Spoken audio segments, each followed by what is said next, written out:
Seguimos aqui ouvindo a conclusão dessa sessão de reabertura dos trabalhos do Supremo Tribunal Federal, conduzida pelo presidente de turno, Luiz Roberto Barroso. Nesse momento, até ele fazendo, até num tom de surpresa ali, o balanço, citando o número de ações no país da judicialização excessiva, que é o nosso Brasil, o próprio assustado com a quantidade exorbitante, avassaladora de processos, e mostra um pouco da natureza aí das relações sociais brasileiras, né? Do direito brasileiro, Mano Ferreira. Exatamente, esse volume de...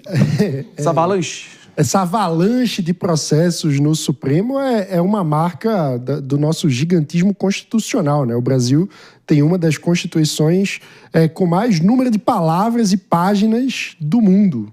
E isso gera um excesso de demandas na Suprema Corte, né? O maior número de advogados per capita no mundo. Exatamente. Per capita não, em números absolutos. E certamente esse alto volume também prejudica a eficiência da prestação do serviço. Mas muitas vezes acaba sendo utilizado como uma desculpa para justificar uma série de privilégios e grandes salários que são pagos para assessores e toda a equipe do Supremo Tribunal Federal. Mas vamos retomar aqui ao que realmente a gente presenciou. Exatamente, é o que importa. Vamos dar um passo atrás aqui, pessoal, de fato, só contextualizar a importância, por óbvio, o pano de fundo comercial, tarifário, político, geopolítico, jurídico, principalmente, todos os personagens envolvidos. E nota-se que os 3 ministros mais citados, né, que estariam na alça de mira das articulações americanas, ministro Alexandre de Moraes, principalmente, ele que foi sancionado pela Lei Magritte, como todos sabemos, mas sempre Gilmar Mendes e Luiz Roberto Barroso como talvez os alvos secundários, por assim dizer. E foram os 3 que tiveram, aliás, falas deles reconhecidas. Logo após isso, Paulo Toné Camargo, PGR, passou a bola para o advogado Jorge Messias, advogado-geral da União, ficou por isso. Principais destaques. Diego Tavares. Bom, Marinho, era esperado um pronunciamento sobre todo esse contexto que aconteceu durante o recesso do ano judiciário, né? O recesso de meio do ano que tem os ministros da Suprema Corte. Agora, o que chama mais atenção, e isso me toca principalmente porque eu sou advogado, sou operador do direito também, é ver os ministros falando com tanta liberdade, tão abertamente sobre casos que ainda se encontram em curso no Supremo Tribunal Federal. A suposta tentativa de golpe ainda está em julgamento, ainda em alguns casos, alguns réus se encontram na fase probatória. E, de certa forma, ver o relator do caso, principalmente o ministro Alexandre de Moraes, falando tão abertamente com muitos adjetivos e dando como certa a tentativa de golpe, praticamente adiantando o seu voto em termos jurídicos, quebra o princípio da imparcialidade, que este também, nas palavras do próprio ministro Alexandre de Moraes, é um dos princípios inabaláveis, inflexíveis em relação à atividade jurisdicional.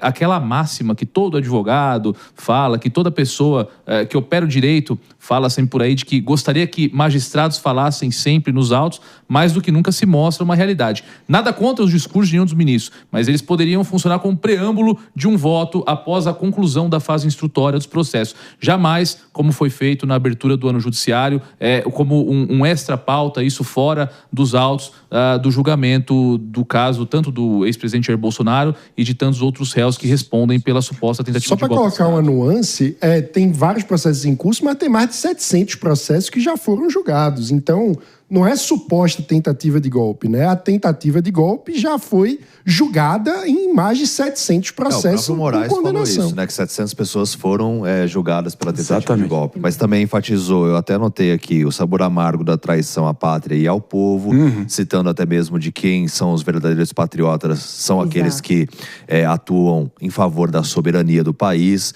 Então isso reforça também o discurso, mas ele está muito alinhado também com a questão daquilo que está sendo explorado pela esquerda. Por isso que eu acho que tem que haver esse descolamento de fato e concordando com o Diego. Isso é outro ponto. E só para fazer um pequeno parênteses aqui, David, evidentemente que Alexandre de Moraes falava da atuação de Eduardo Bolsonaro nos Estados Unidos.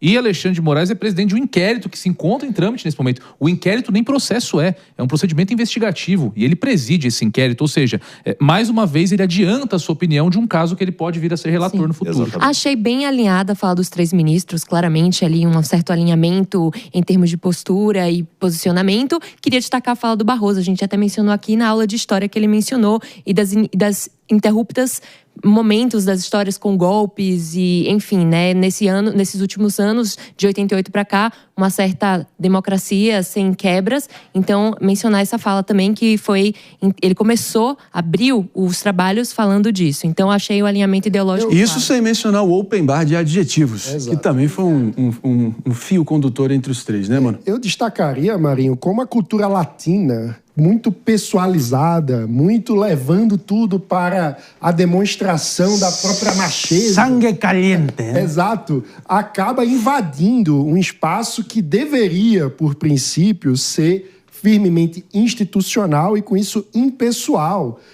Ou seja, na minha visão, esses discursos sequer deveriam ter essa grandiloquência e seguir a vida, porque se a atitude dos Estados Unidos, a sanção, não pode invadir a nossa soberania, porque a Suprema Corte está dedicando seu tempo e, portanto, seus recursos a falar disso. Pelo andar da hora, a gente vai se despedindo apenas de quem está nos ouvindo pela rede Jovem Pan de Rádio Tem o Pânico daqui a pouco para vocês. Morning Show fica por aqui, segunda-feira às 10. Tamo junto de novo. Tchau!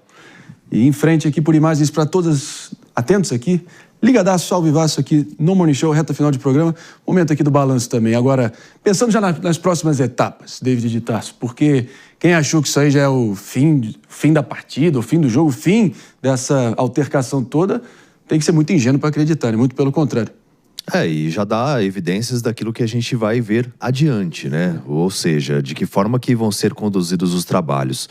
Na minha avaliação, eu acho que eles deveriam ter sido mais sucintos em relação, fazendo esse aceno realmente ao Alexandre de Moraes, que foi, né, o que sofreu essa sanção, o alvo da sanção americana, mas fazendo aceno, dizendo que, olha, nós vamos garantir a soberania e esse judiciário trabalha para que realmente as leis sejam cumpridas, mas sem tantos adjetivos como você mesmo colocou, sem tantas considerações em relação àquilo que ainda está em curso. Então, eu acho que poderia ter sido mais isento, que é o que se espera da justiça, né? Meus amigos, fortes emoções, altíssima temperatura e pressão, vocês podem ter certeza que é isso no meio de tanta imprevisibilidade, tanta incerteza. Essa é uma certeza definitiva que nós temos a partir de segunda-feira às 10, cobrindo aqui no detalhe sempre para vocês os próximos capítulos desse Armagedon institucional que o Brasil está metido, hein?